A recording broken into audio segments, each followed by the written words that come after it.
Hello, welcome to RobRyanRed, the Wrexham podcast, brought to you in association with Red 10 People Development. On today's pod, we'll look back at Wrexham's draw with Cambridge.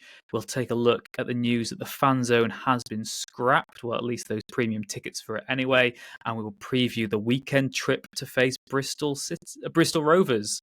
All that and more on today's podcast.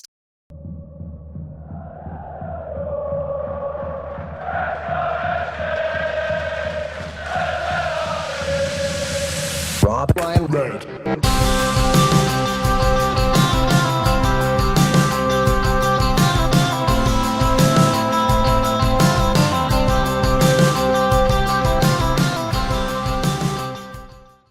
Well, good start to the podcast. We've already insulted the team we're going to be playing this weekend. That always goes down very well. Nath, how are you doing?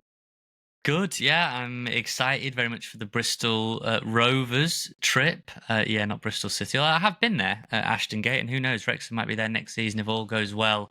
Swap one Bristol team for another, fingers crossed. But yeah, I'm excited, looking forward to it. Friend of the pod, James Kelly's going to come down, so that'll be a good laugh. I've never been to Bristol Rovers before, so let's see. And I'm also, after Wrexham don't win a game, which they do so often these days, let's see, expecting a sort of a bounce back, a response, if you will. It's going to be interesting, isn't it, to see what we do with the team for that game. Like I said, we'll preview Bristol towards the end of the podcast anyway, so stay tuned for that. We have to start with Cambridge. We have to start with the celebrity visits, not just Ryan Reynolds, Channing Tatum, Billy Joe as well from Green Day. I mean, it's not even a surprise anymore, isn't it? We should be in the business of being wow and wow. Like when we mentioned it for the running off the podcast, I was like, yeah, what do I say to that? We've been through this a million times before.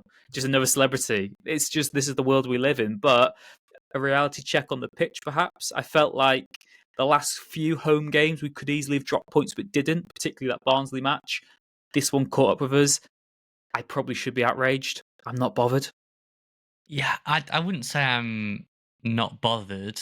I don't know, not bothered and non-plus the same thing. Like it's a blip, don't get me wrong, because it's a team in the relegation zone that Wrexham, like Parky said, probably just expected to turn up and beat, and we didn't. And they came and they were very well drilled. And when you look at the goals, I mean, yes, the second one's a penalty. The first one, when you watch it back, they've got a throw-in on the halfway line, which is initially won by Max. So right on the line now, initially won by Max. It's then a 2-on-2 duel between, I don't know their players, but they're two players plus Dobson and Barney, who sort of get in each other's way. They almost tackle each other. The guy is able to get free, and then Max dives in again, pushes him right to the line. He's one more touch, and the ball's out of play. And within what feels like a blink, the guy's got past Max. Owen O'Connell's had to retreat. We've dropped super, super deep. You've got one guy on the edge of the box, and then another guy steamrolling in. It's the guy steamrolling in that, and I can't even think of his name now, Walu or something like that.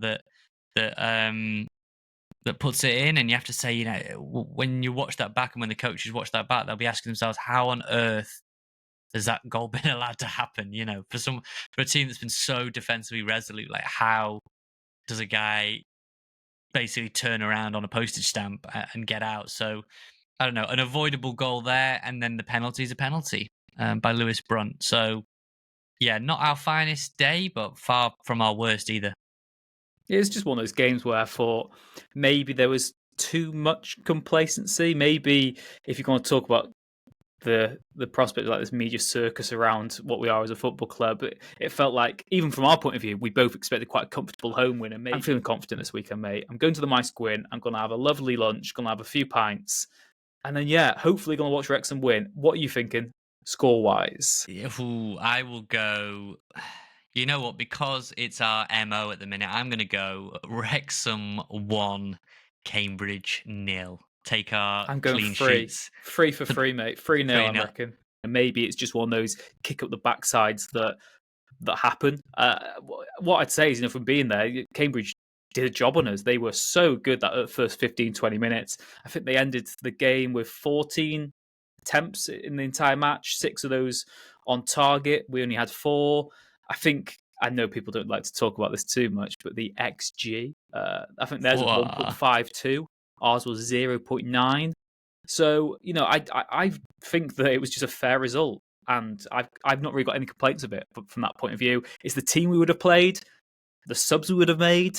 It was just one of those days, and look, Kachungu, I'm going to say I got his name wrong. Kachungu and yes, former Lunderlet were the Huddersfield goals. Premier Yeah, League striker, Kachungu. wasn't he? So he's got Yeah. pedigree as well. So it's no harm in saying a player what he would have been playing in the Prem in 2018. Would he? I was going to say, I'll tell you who would have enjoyed that. Scrolling through his Twitter feed, Max Rushton, who was on the pod, the bonus episode. So thank you for everyone who listened to that and enjoyed it. It was a little bit off-piste for me and Rich, what we normally do, but it was good fun, wasn't it, Rich? And I'm sure he enjoyed going back through social media more so than we did after the game had finished. But yeah, look, we're disappointed at dropping 2 points at home for the first time in what feels like ages. I know we drew against Huddersfield, but it's not very often we drop points at home. We've still got the best home form in the division. I think we've scored the most. Is it that we've scored the most goals at home? We've definitely got the most wins at home. I think 9 wins at home. So let's have a look. Actually, I'm going to pull it up. Wrexham, 11 games at home, 9 wins, 2 draws, 23 goals scored, which is second only to Peterborough, who couldn't hit a barn door against us. And we've got a plus 17 goal difference, 29 points from our home games out of 11 games. So forgive me if I'm not too despondent about drawing to Cambridge. No, I think that's the mood, isn't it? I think there are matches where you drop points and you can be very analytical and you can say this went wrong, this went wrong, this went wrong. I think it's just an accumulation of fixtures. Obviously, there's individual errors and stuff and things that the coaching staff will look at. But from a fan's point of view, which is what we're maybe trying to bring, which is maybe some people don't want that at times. I'm just trying to say I really am not bothered whatsoever because I went pre-match, went to the My Square, and we listened to Carlos Edwards, had some nice pints. I was going to say, how was your Manchester Reds rendezvous? Good fun. It was good. I'll tell you what, the food at the Minus Gwyn was very nice. Those loaded fries, they were the star of the show for me. Probably the highlight of the Saturday. And again, that was a good day out. Loved it. Still fun. Football happened. I think the Cambridge result will come into much sharper focus if you don't get a result against Bristol Rovers. So, you go and beat Bristol Rovers, you've got 4 points out of the 2 games. I don't think that's terribly, if you're getting 2 points a game, that's the old adage, isn't it, Rich? 2 points a game and you're promoted. Basically, that's the formula for success. If you can get 2 points, 2 points a game. So let's wait and see. I think the Cambridge result in isolation is not terrible. And also now and again, I think it's a good dose of reality sometimes when you get that kind of, no, you're not invincible. You can be had. And yeah, I think it could be a help. I really do think that it could be that just reality check ahead of this festive period. We've now got Wigan and Blackpool coming to the racecourse next week, and we're going to have to be on it for that. Obviously, the attention will be Bristol this weekend. That'll be a tougher test because it's away.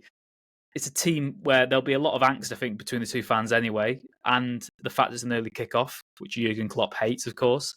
That's a completely different game. It's a really weird one in isolation, that Saturday early kickoff. And then we're going to be at it, do you know what I mean, for those 2 home games over Christmas. So, again, that's what you said as well. If we now beat Wigan and Blackpool at home next week, it might be a blessing in disguise as Cambridge drop points. Because even when we've dropped points, we've still drawn. We're still a point gained. I know for lots of people it'll be 2 points lost, but the Barnsley game, that was 2 points gained, which we probably shouldn't have had. Could easily not have beaten Lincoln as well. So I'm very content, very happy, and I think that we're still sort of got credit in the bank for results maybe we shouldn't have had this season. Charlton was disappointing. This was disappointing against Cambridge. 2 results we should have seen out, but maybe in terms of credit of games that we shouldn't have won that we did, I think we're in a good position at the moment. I think what probably the biggest talking point that came out of the game against Cambridge is the system which favours Lee and Palmer, which I knew, and I said last week, I knew they would go back to that because they'd been winning games and keeping clean sheets. So why on earth would you change that formula? I know there was a lot of sentiment around, let's get Mullen in, let's get Mullen going, let's get him against his former club. Parky's never going to fall for sentiment and kind of, kind of the emotive side of things. He's always going to go with what he believes is the best team, and that's why he's the manager. But I think you look at it and go, was that setup, easy to say with the benefit of hindsight, Rich, but was that setup a little bit too defensive against a team that's, at the bottom reaches of the league. It makes more sense maybe against a Barnsley or a Lincoln or a Huddersfield, but was maybe going with only one recognised striker from the off. Perhaps not as wise as maybe it was in recent weeks.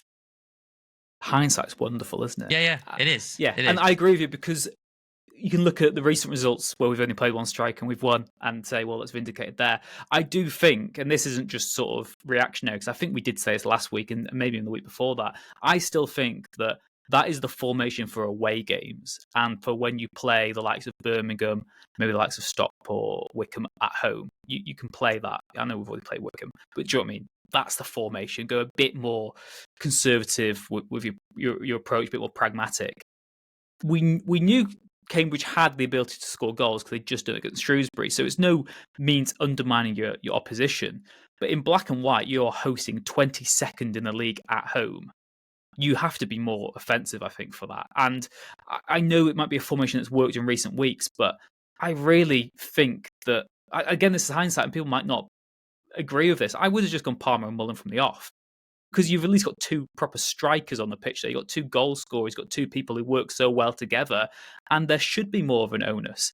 And maybe the fact that Cambridge started so well might have taken us by shock to some degree, but we should still have enough firepower to be beating them at home. And I just think that we need to maybe be a bit more open. There's, again, two sort of arguments there. One, that you should just have plan A and stick to it, and it should always be your plan A. You go for it through thick and thin. That is your team when everyone's fully fit. But I also think you've got to be a bit more open to rotation. And okay, yeah, it's like I'm doing Mullen's PR for him at the moment, but I just think you've got to be playing him in that sort of game. I just really do. And yeah, I think that was an opportunity missed, to be honest. So the fact he didn't play, what does that suggest to you then about where? I think it just says that he's a bench option at the moment, because he's not justified starting. And even at the weekend, watching Paul Mullen, he still looked a little off it, just not doing all the right things. But what I would say, which is very encouraging for me, is that he's still trying everything that he usually would. And that says to me that he's still got that confidence. He's still got that self-belief. I think when he first came back, he was doubting himself a little bit and he was overthinking things, complicating things. Right now, I think he's just in a bad moment where he's not got the run of games, and then there's more pressure when he's on the pitch in a short amount of time to do something good. I'm still very encouraged by him. I still think he could be in that starting lineup every week by the end of the season. I mean, it's just a reflection. Right? It just one of them where it wasn't as it doesn't go for you. Sometimes it goes for you. If it's in that purple patch, it goes in. If it doesn't, it doesn't. I think the other factor though is the midfield's been so good, because who are you dropping right now? If we're playing Mullen, someone drops out of midfield. Matty James has been a revelation since he signed and should get a new deal if it's not already been agreed in the background and not announced. Ollie Rathbone is proven why we paid so much for him. He has been another player who's come on leaps and bounds and seems to be getting better every single game. Loads of confidence. You've then got Dobson, who is just the legs of the team, and he's probably the less technically gifted of the players, the player you take out, but you'd miss him the most if he's not in that midfield. And then you've got Elliot Lee, who's the creator, who has been, I think, improved in the last few games as well. I think his form dipped a bit, but he was still making things happen. So you've got to drop one of them. And I don't know who you drop. Do you know what I mean? If you put Mullen in from the start. The thing is that so much of the onus, and midfield have taken a little bit on, particularly Rathbone in recent weeks, but there's so much onus on Ryan Barnett to be the creative source constantly, that creative outlet. And if teams can shackle him, then it's very, very difficult for us, because McLean can do bits and bobs, but his kind of strength, I think, lies in his leadership, his fitness, that there are other facets to his game that I think are better than just his final ball, which for Barney is on the money almost every time. You saw McLean get the header from a Barney cross in front of the pretty empty cot, which we'll get onto shortly.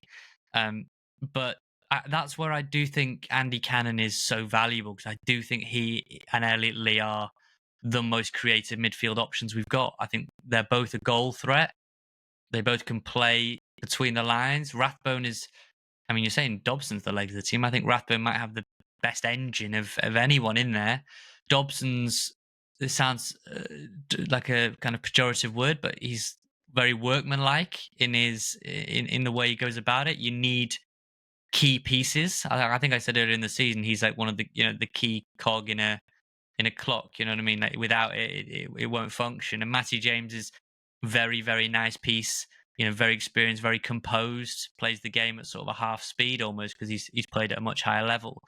Um, I think realistically there comes a point where maybe you have to choose between Dobson and James if you want to go for it a bit more. I think both of those give you a bit more of a solid platform, and that's why it's no surprise to me that we've been much better defensively because you've got a composed back three with a plethora of options, and then you've got essentially two defensive-minded midfielders in front of them, as well as we've had Okonkwo and Burton, and we've very good keepers, Howard as well. Burton kept a clean sheet, but much more defensive-minded. Whereas if you do go for Cannon and Rathbone, or Rathbone and Lee, Cannon and Lee, whatever it is, that is a little bit more cavalier.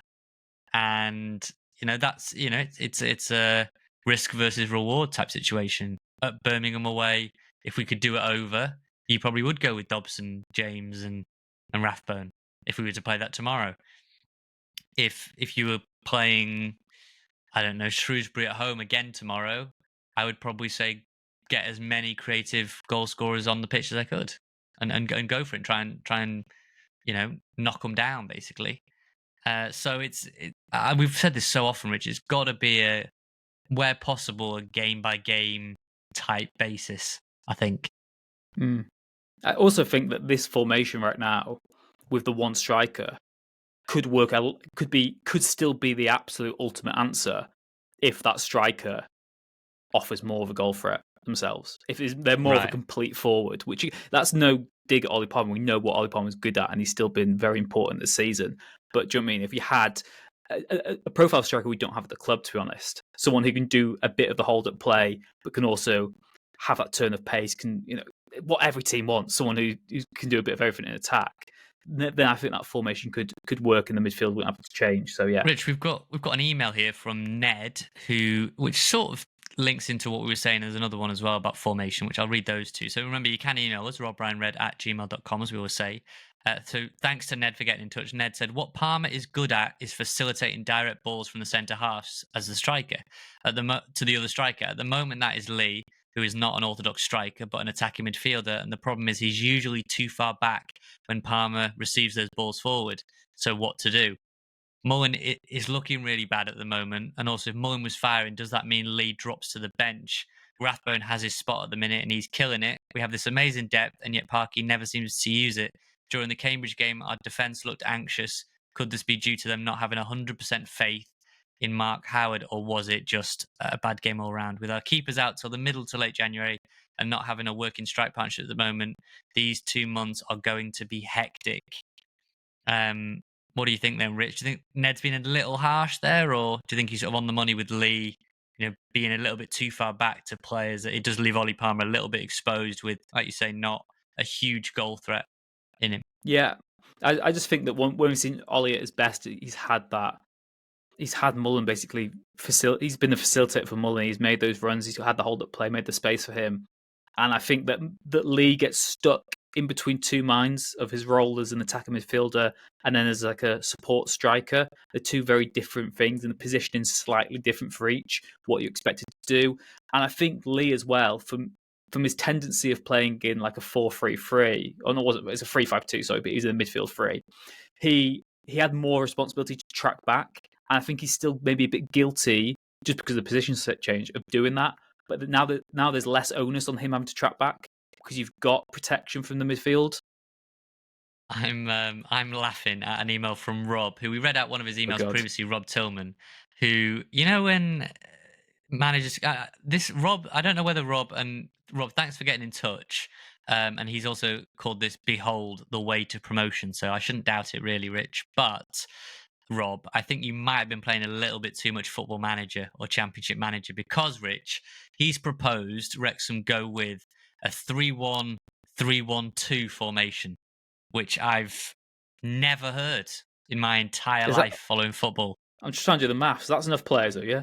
That is 10 outfield Okay, players. that's Yeah, good. the 3-1-3-1-2, which would be. Let's read Rob's email before I read you out his team. I think in my early days of journalism, I once made like this dream lineup, and then realised I had 12 players in it. So I'm just cautious on his behalf.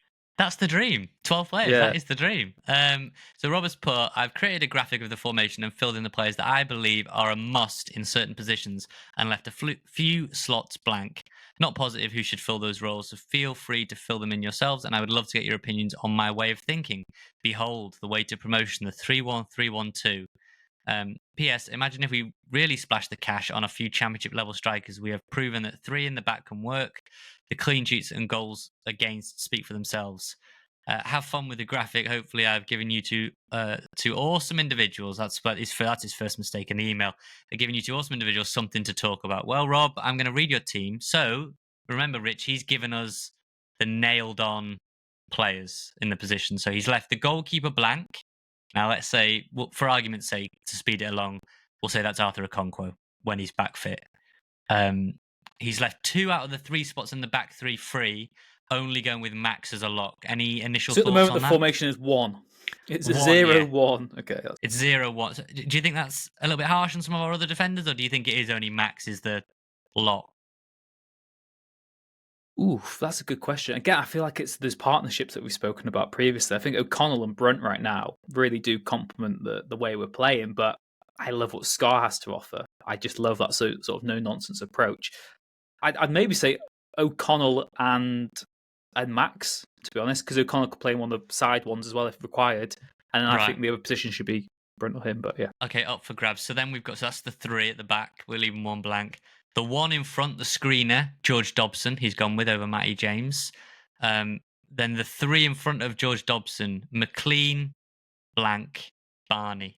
So 3. And then number 10 in front of them, Elliot Lee, and front 2 of Paul Mullin, Ollie Palmer. Where's the midfield?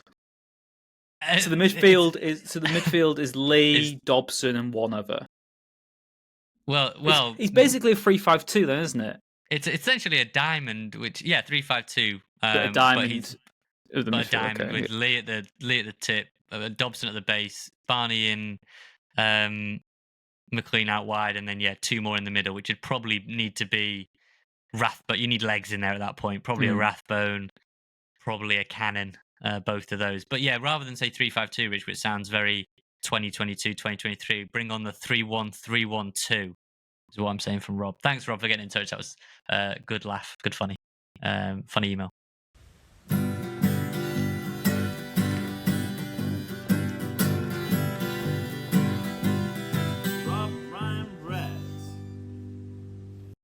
So, Nate, we spoke about the Cambridge game. We've not really mentioned the celebrities that were there. Like we said, it's almost lost on us to a degree because we've seen so many of them over the years now. But an interesting coincidence, I suppose, after it is, as you've sort of tweeted on the main account, that it's in the days after Ryan's been there himself that the Fanzone sort of surcharge, that extra additional cost for those prime seats in the middle, and the Fanzone, the hospitalities that have been marketed have now been scrapped. So if you go into the in the temporary stand for the rest of the season, you get access to the Fanzone. The last 2 games, I believe, the Cambridge game and the game coming up on Boxing Day against Blackpool, they'll both be subsidised by 4 Walls and some of the other partners of the club as well. That money will then be donated as well to a local charity.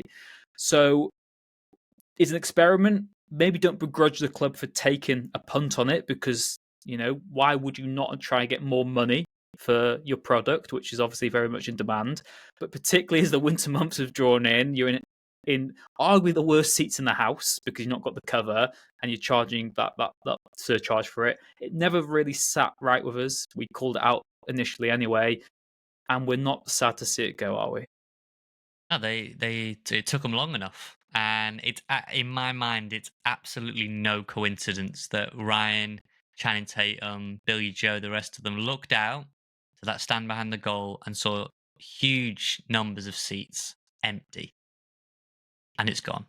Now, that was Ryan's first game at the racecourse since the Wickham game when Eva Longoria was there, that 3-2. Now, if memory serves me right, that was probably sold out, that game, because, why wouldn't it be his first game back in League One? the attendance against Cambridge, I think, was sub 12,000, which is still great. But the gaps are huge and they're bunched up together. They're in a specific area, which is where the premium fan zone tickets are. So to me, I mean, people at the club may disagree with that, may suggest it's got nothing to do with it. They were already planning on it, maybe. It's absolutely, in my mind, no coincidence that Ryan saw those gaps and at least asked the question of what on earth is going on. We've been selling out for years. Why are there huge gaps? And also on the flip side, I'm sure the vendors were starting to kick their heels a little bit and go, we were told there's going to be X amount of people, 500 people or whatever coming in and buying our food and buying our drinks. And now you've got, a small number. They've done things where they've given away, they gave away 500 passes one game to season ticket holders. Then they offered some free upgrades. The day I went in the Cop for the Barnsley game, the person in front of me had a free upgrade to the Cop. I obviously did not. Sorry, to the fan zone. I obviously did not, which is absolutely fine. I think everyone who's purchased for Wigan, they get a free scarf on the day, don't they? Wigan and Blackpool get a free scarf. Yeah. But I mean, if you've imagine you've had to pay Imagine if you've had to pay like for 2 or 3 fan zone tickets for your family just to get a boxing day ticket, and that's an extra 30-40 pounds. I don't know what it is, something like that. And you're going to bring home like 3 or 4 scarves. I mean, just offer a refund. I know Four Walls are covering the cost of the surcharge for I think they're covering for the remainder of the season, right? So I'm pretty sure they're covering it for the remainder of the season. Yes. So there's been no additional charge. I'd just offer a refund. Like, people don't necessarily need a scarf. People have still got those United Airlines scarves probably from when they gave those out at whatever game that was at the back end of last season. So I don't know. Right decision in the end. It's taken them long enough to get there. Yeah, I think we both concur on that. And now, hopefully, in a weird way, I mean, it's sad it's taken this long, but it means we've still got a good bulk of the season now for hopefully to get that filled back up.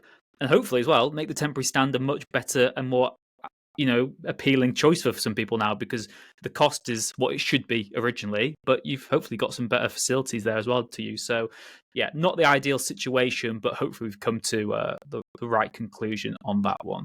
Well, Rich, talking to the fan zone quickly, we did get an email from the lovely people at Welcome to Wrexham. Now, I don't know if you've spotted any of these. I don't know if they've made their way round to the tech end. They're probably scared of all you tech end ultras, but around the racecourse, there are signs. I don't know if you've been seeing QR codes, which are from the Welcome to Wrexham team. There's definitely QR code outside the turf.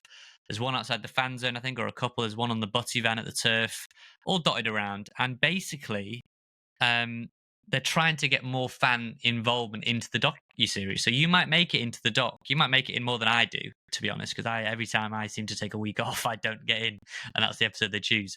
But you can upload your own footage, your own reaction, record your own stuff, and try and get it in the documentary. They're looking for talking points. They're looking for different voices. It's getting on to season 4 now. You have a chance to be the doc star that you always want to be. So they've given us a couple of talking points, Rich. I'm trying to think what else you would try and get into the doc with. But some of the talking points that you could send into them if you scan these QR codes. The goalie situation. Tons of injuries. Are we going to go out and sign another goalkeeper? Would you stick with Howard? What do you do? Do you rush a Okonkwo back? Loads of talking points there. Maybe that's what you want to talk about. Your feelings on the new signings, who stood out? I mean, Rich was talking earlier about Rathbone. He's really coming to his own. I was particularly critical of him, so hopefully that doesn't get clipped up and put in the documentary when he goes on to score 15 goals, whatever it is. Thoughts on home and away form as well? That could be a good one if you're going down to Bristol Rovers like me at the weekend. Or a big game, big talking point, obviously, for them in the doc this year would be the Birmingham rivalry, the Birmingham matchup. So, if you want to give your thoughts on what you've made of Birmingham, the game we had there, the game we got coming up, your thoughts on that upcoming clash, that Thursday night game, you just scan the QR code around the ground and try and get yourself in the documentary. Make it a challenge, make it a family challenge, see which one of you can get in.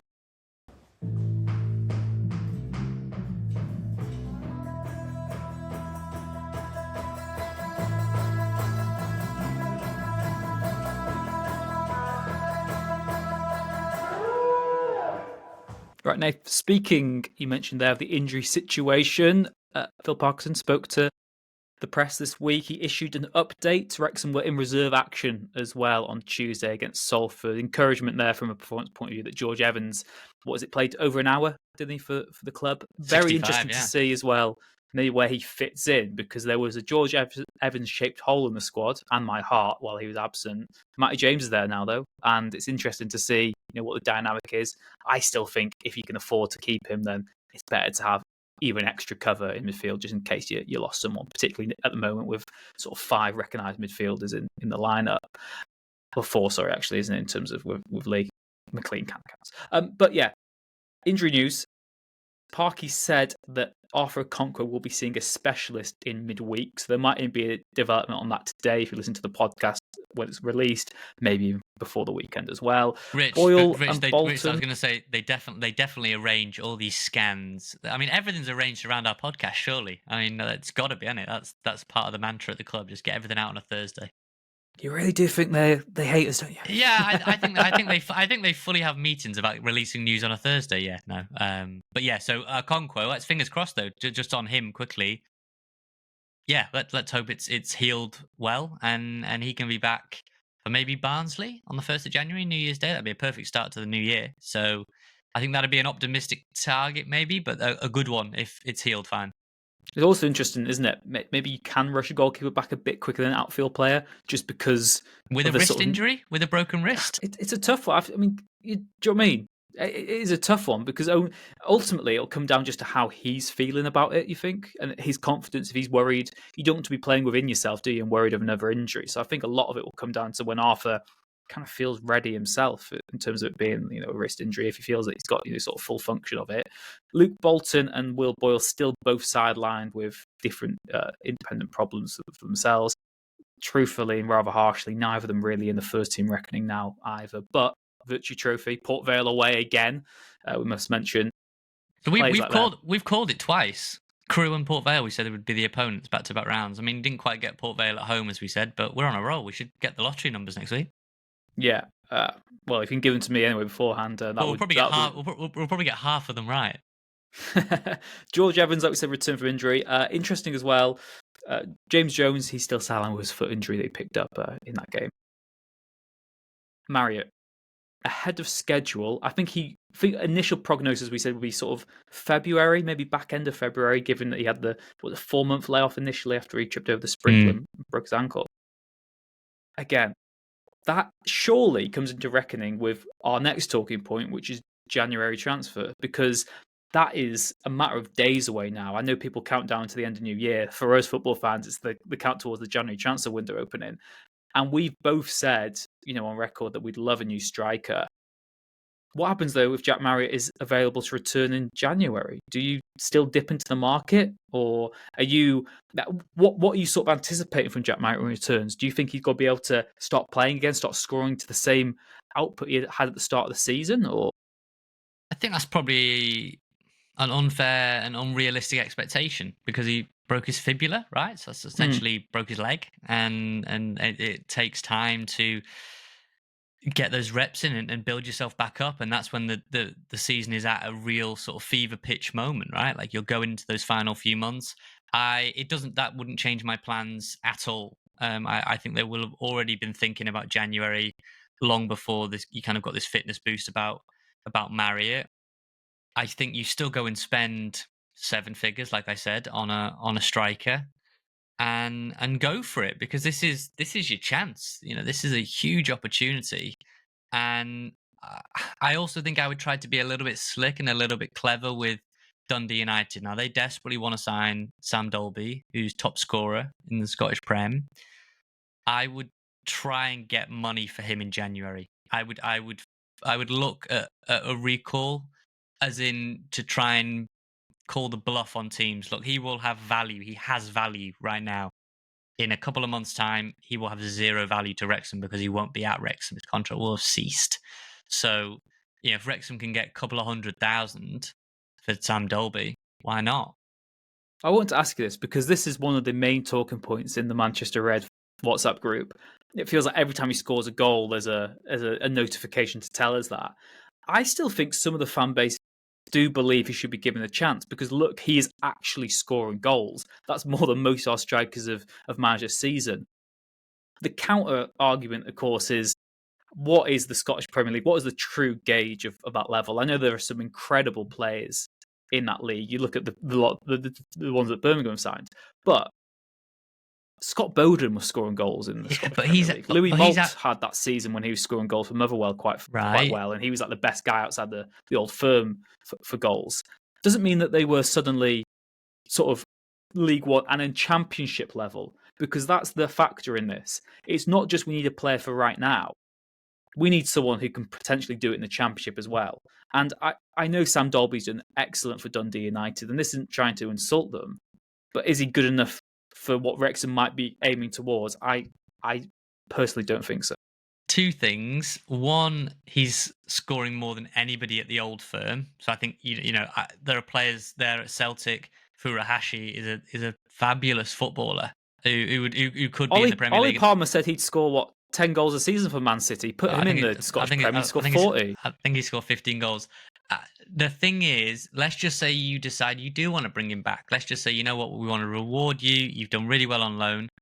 So to get an output out of Sam Dalby, you need to start Sam Dalby every week. So you're telling me that Sam Dalby's coming back, Ollie Palmer's going to the bench, Bodvarsson is going out the door, and Sam Dalby is now at the top of the pecking order on that right side of the striker. I don't believe that. I don't believe that's the case. And if you're bringing Sam Dalby back, why would you do that for 10, 15, 20 minutes a game? He's managed to find a rhythm because he plays all the damn time. So, I saw Grimsby fans talking about Jordan Davis is great. I can't believe Wrexham have let this lad go. We must do all in our power to keep him. Well, yeah, no, he's brilliant because he's playing every week. But we saw for us that some players are not built to play cameo football. It doesn't work. They're not, they can't go in and out. They need to play every game, and that's fine. But we can't offer that to everyone. And I think Sam Dalby doing well is separate from Sam Dalby needing to come back.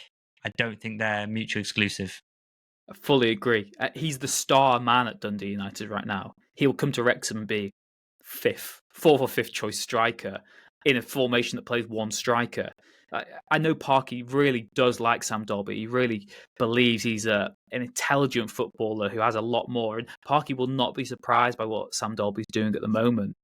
It's just we saw him last season in League Two. He'd be playing that same role again. And he looked a shadow of himself. And that confidence could quickly go if you brought back to Wrexham. We're sticking with Palmer all the time. And then Marriott comes back from injury. Then maybe we sign someone else as well. I just think that I agree that we've got to be selfish and we can't do what's best for Dundee United next month. We've got a financial situation to be aware of ourselves. Bring him back and try sell him if you can. Maybe you do sell him to Dundee, but you've got to get something for him. And right now there is clearly an appetite for that. So yeah, I think we've just got to be horrible about it. Do you know what I mean? Yeah, if a team had done it to us previously, we'd be absolutely pissed off. But we're in that privileged position right now, and that's the game. Yeah, and look, I still think January wish list. So we're December the 18th now. I think you need a keeper. Now we saw that Lo Tutela, who's coming up from injury at Hull. It was at the club, wasn't he, having a meeting or whatever it was? So clearly he's on the radar. I think even if Okonkwo comes back, you're going to need another body in there as a regular number two, a deputy, so to speak, because Burton looks like he's gone for the season, and wishing him speedy recovery. So I think you need a goalkeeper. Defensively, we look absolutely fine. You will have to sort of rejig things a little bit if you want to make multiple signings. Ford isn't in the 22. I don't imagine, he'll be sort of top of the tree to go. But you'd imagine Bodvarsson goes, and then if you end up, moving on from, who else could you shift to free up spots? I'm sure maybe a Bolton or a Boyle or somebody like that if they were surplus to requirements. And then I think if you really go over it, depends how much they want to spend. But I think they were looking at a number 10, weren't they? In the summer, they looked at John McAtee and ended up getting beaten to the punch by Bolton, and that would have taken £1 million. Josh Adam come in. I know he scored in that reserves game, but he's not had the opportunities. He's not, hit the ground running, so to speak, that he's burst onto the first team scene. I don't know. I think you've got to see what's out there. January is incredibly tough. And so if it was me, I would really, really focus on a goalkeeper and a striker. And if you get those at a high clip, I think we're very, very well positioned for the run in then.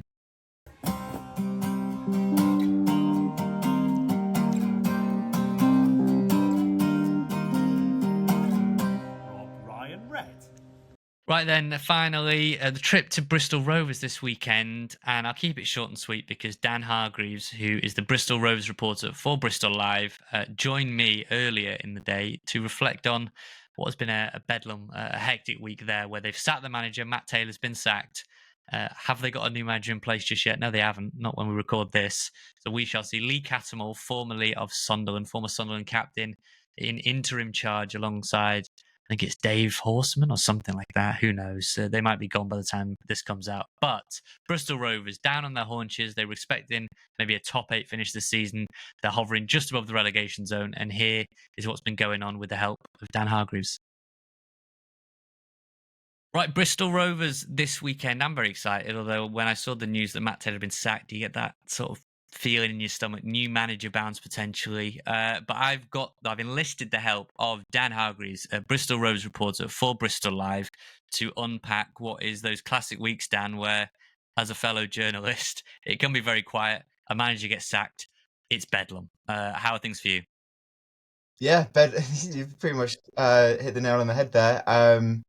Yeah, I mean, I had to get out of the house this morning because it's been 2 days of basically just glued to a screen. Yeah, look, we had a managerial departure kind of this time last year, a little bit earlier in the year, and that lasted 5 weeks, that process. So I'm hoping that this time it's not as long. But yeah, look, it is bedlam. I think that's the perfect word for it. It's hilarious how suddenly once a club at whatever level kind of sacks a manager, suddenly they're subject to national attention. And I guess everyone wants to know why it didn't work out for that person. Yeah, look, I mean, Matt Taylor was a great guy to deal with. I think everyone's tributes have kind of been along the lines of great guy, but no one's necessarily said great manager. And because unfortunately it just hasn't worked out for him in terms of getting results and getting a competitive football team climbing up the League One table. Obviously, Rovers are now in a very real precarious position. Some foreshadowed it or foresaw it, at the start of the season. I thought they'd be all right. I thought they would be able to kind of mix it with mid-table throughout the campaign and potentially look to climb up. I mean, the pre-season target was 8th to 12th. And obviously right now they're nowhere near that. Yeah, well, I was going to say it's been a sort of whirlwind few years. I mean, that's maybe underselling it, but Rovers have been in the headlines for various reasons. When it was Joey Barton in charge, and then Andy Mangan had his big to do with the FA on that thing, and then he was going to go to Real Madrid at one point, and then couldn't because of Brexit. Matt Taylor gets sacked now. Bristol Rovers ended up beating Wrexham, or Wrexham didn't end up going for it, but Jamie Lindsay, who Wrexham were pursuing relentlessly, ended up at Bristol Rovers. I guess we still focus on the management side of things. What's sort of gone wrong since you went up to League One? Obviously, you managed to get up, and then it seems to have maybe plateaued and now on what seems to be the decline from the outside. Yeah, I think, I mean, Rovers have been massively inconsistent regardless of players or management for the 2.5 seasons they've been back in League One. They had a few good results at the start of their first season back. I mean, they had Aaron Collins on absolute fire, and he went on to win League One Player of the Season that year. I mean, he kind of thawed out a little bit in the second half of that season before ending up at Bolton last January. But yeah, I think it's a consistency issue. I mean, where you put your finger on why that is the $1 million question, right? Because by now you would have liked to thought someone's figured it out. I mean, it's been the constant theme. So many different players have played for Rovers in League One in the last 2.5 seasons. I mean, 16 players came in over the summer. And I think this season was always going to be a transition one. It's always going to be a transitional period for the club. But I think they've just had too many transitional periods. I mean, the amount of transfer windows where they've had to have just major squad overhauls, it's just not sustainable. I still think this group of players can do something this season. Obviously, reaching 8th to 12th, I think that's probably beyond them now. Because the reality is they've got to make sure that they don't end up dropping down further down the table. Yeah, I mean, look, I'm looking at the bookies odds, and there are names like Aitor Karanka. I saw your story saying Steven Schumacher's probably a no-go. That doesn't seem a goer. In your mind, and maybe you cover them day in day out.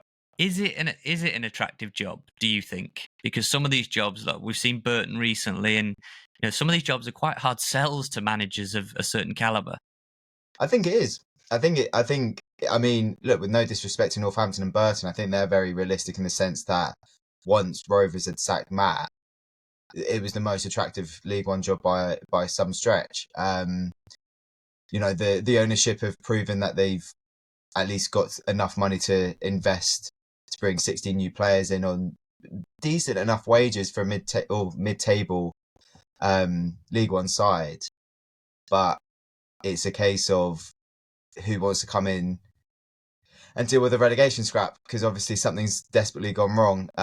You can point fingers at the manager, but it's never just as simple as, oh, the manager was just bad at his job. There's other factors. As I said, I still think there's possibility that this group can go on and have a decent season. And when it comes to Rovers as a club, there's huge plans for a pretty short-term future.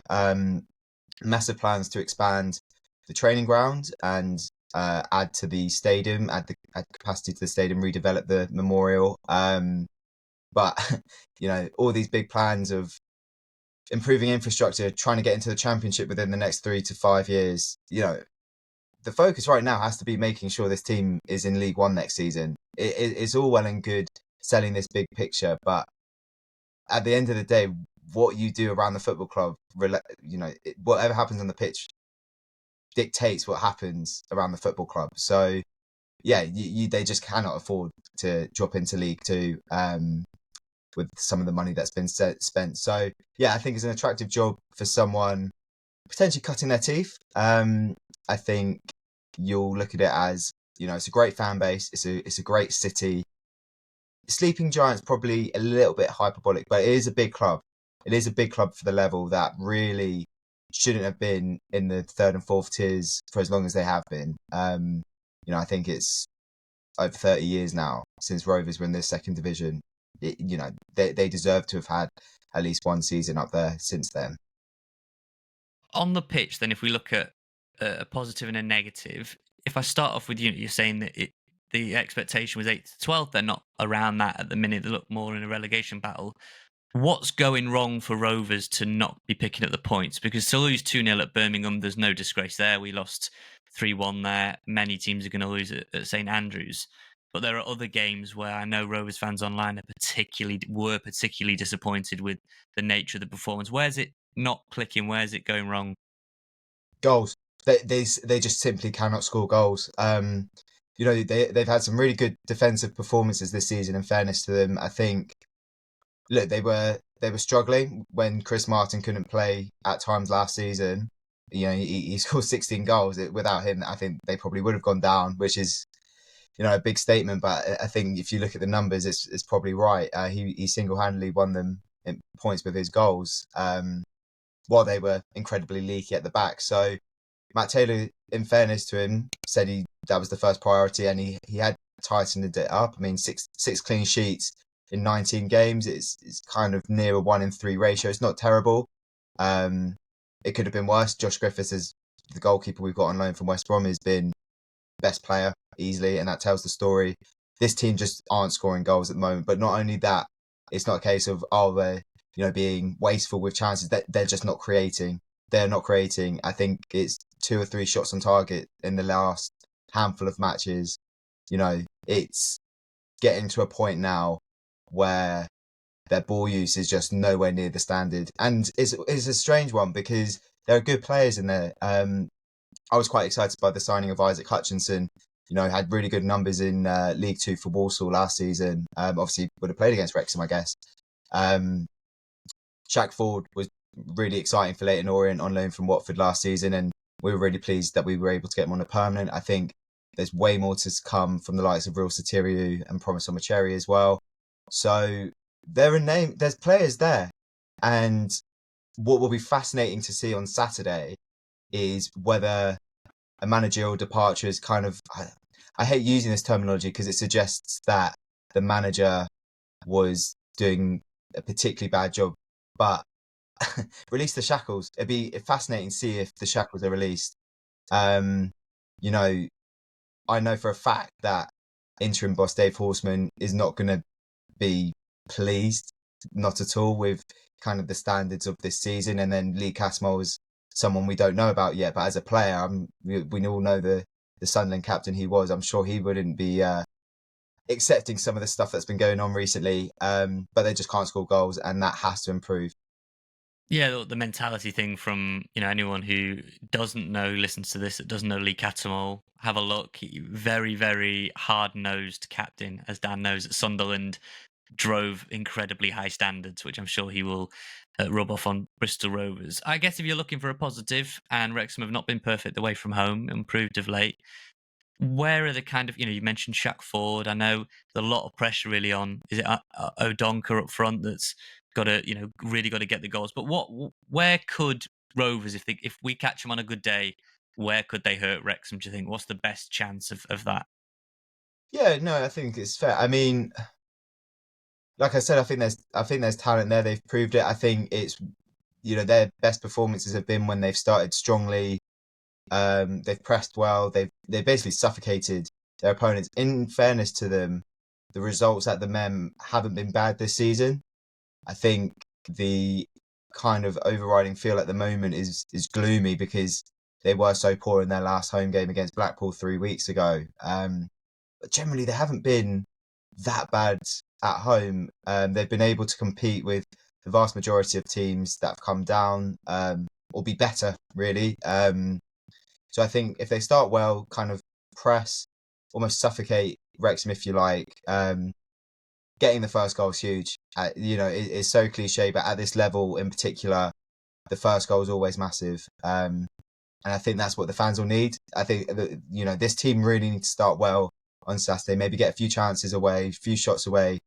If that can lead to a goal, then great, because it'll get the fans on side. And once the fans are on side, it's a really, really tough place for any team. Well, look, we're excited to come. It's been a few years since we've been to the Memorial. It's the early kickoff. Thanks, Sky. There was a massive favour there, but maybe they have, because we get a Friday night out in Bristol. Yeah, absolutely. What can we expect if you've never been before to the Memorial? A manager has just gone, and whether people were Taylor in or Taylor out, whatever the case, it's a new chapter, and we don't know. We're chatting on Wednesday morning. There might be a new man in tow or in the stands, or whatever the case may be. What atmosphere are you expecting there on Saturday? I'm expecting a good one. I'm expecting one that's been better than it has been this season, in all honesty. I've been in this job for a year and a half, and I don't think I've seen the Memorial Stadium that Gasheads tell me about and that other people tell me about. I just don't think it's been at the level that, we've seen in the past, and that's mainly because of what's kind of been on display in terms of the football. So that's not a dig at fans whatsoever. It's because there's been not much to cheer about. But this fan base love their football club. They're brilliant, and I think a lot of them will be pleased with the news that Matt Taylor's left. It just wasn't working, and hopefully, we talked about lifting shackles off the players. Hopefully, it lifts shackles off the fans.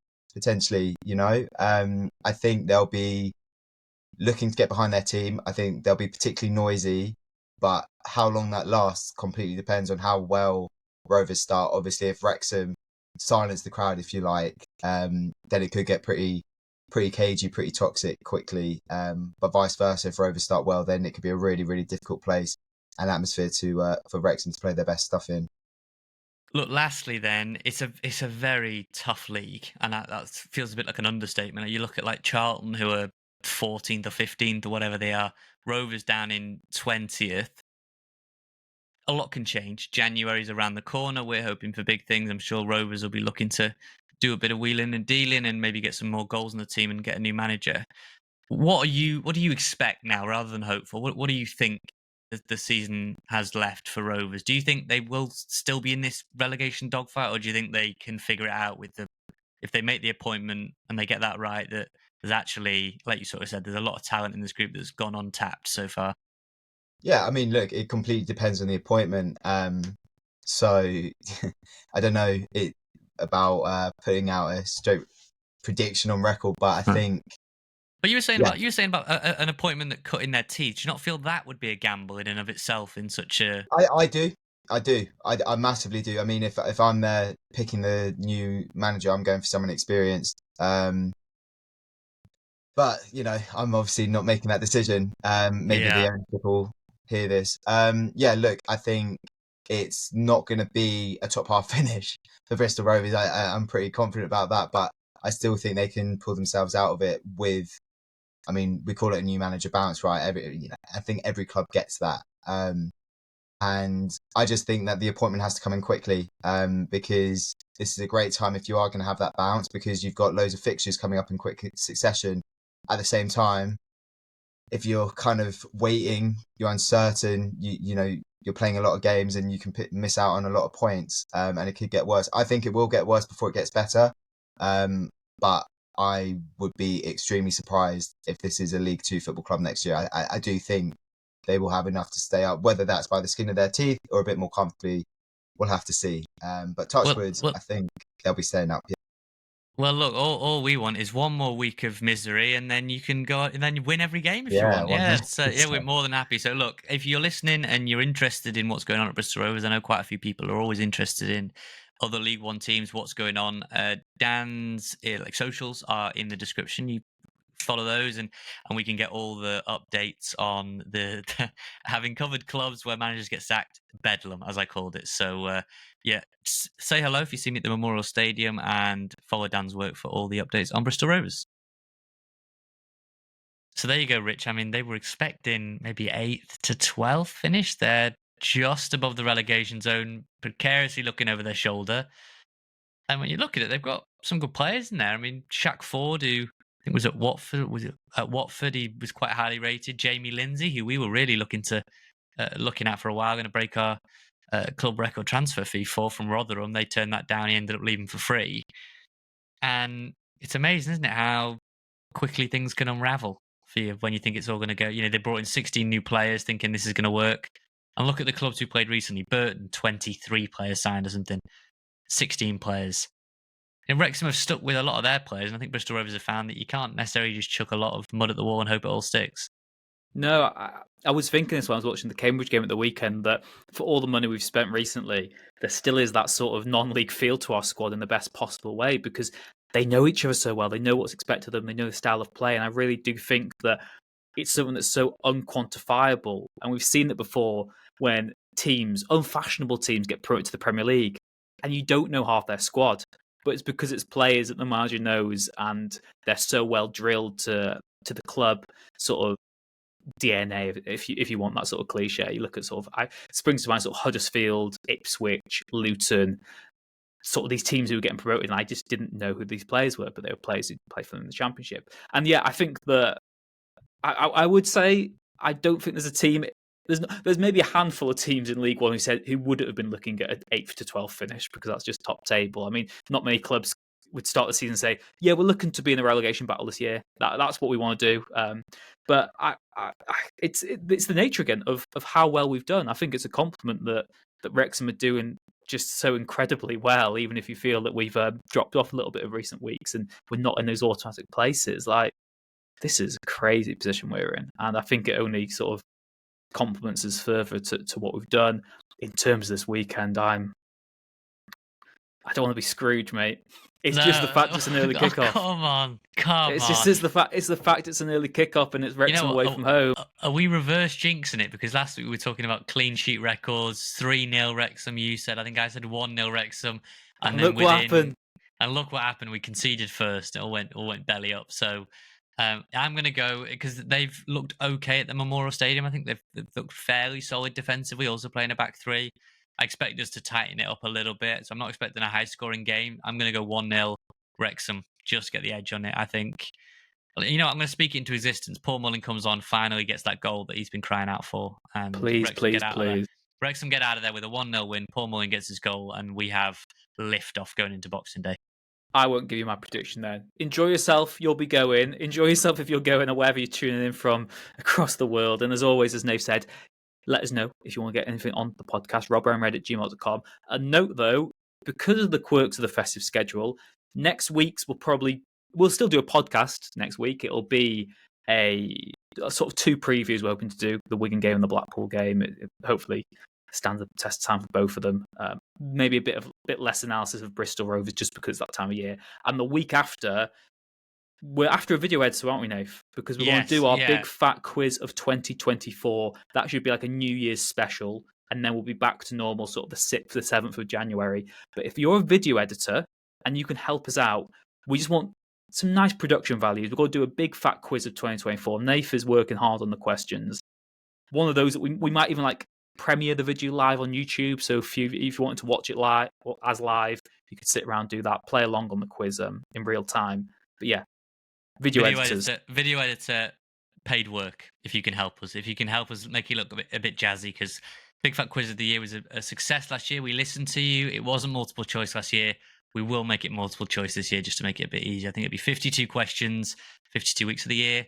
I hope you've been paying attention to all things Wrexham, because some of them are tough, some of them are nice and easy, and some of them you will be kicking yourself when you don't get. So yeah, video editors, get in touch, RobRyanRed@gmail.com, or on any of the socials for myself and Rich. We are looking for you. Is that big like Uncle Sam meme?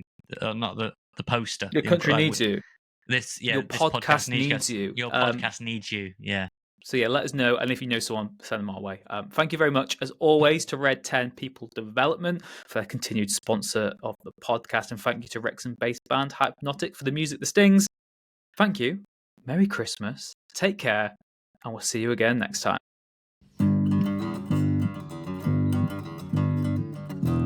The Wrexham AFC podcast with Nathan Salt and Rich Faye.